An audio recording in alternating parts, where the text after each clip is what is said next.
Imamarinate ko lang ng overnight yung manok. Naglagay na rin ako dyan ng toyo. 5 perasong kalamansi naman ang aking ginamit. Sunod ko rin nilalagay dyan yung oyster sauce. Ang pinakahuli ko naman ilalagay yung durog na paminta. Ang aking lulutuin nga pala ay ang adobong manok sa kalamansi. Mas maganda nga rin talaga naka-overnight yung ating manok. Nanunot nga rin talaga yung lasa niya. Fast forward, ito na nga pala yung marinate na manok. Unahin ko na yung pagpiprito ng mga patatas. Yung mga pinagprituan ng patatas naman, doon ko na rin igigisa yung bawang, sibuyas. Binawasan ko lang din siya ng konting mantika para hindi naman masyado mamantika yung ating adobo. Nang maigisa ko na nga rin yung bawang sibuyas, ilalagay ko na rin dyan yung manok.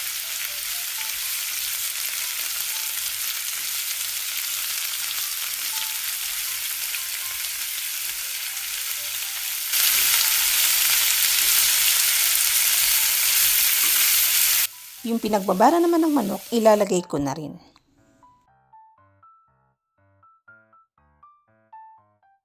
Naglagay rin ako ng 1/2 cup na tubig. Pakukuluan lang natin yung manok hanggang sa lumambot.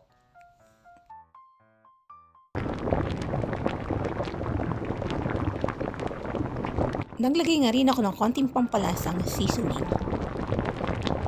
Nang malambot na nga rin yung manok, ilalagay ko na nga rin dyan yung mga patatas. Sobrang malasa nga rin yung pagkakaluto ko ng adobong. Yung pinakasabaw niya o sarsa nga pala ang tawag dyan, talagang ulam na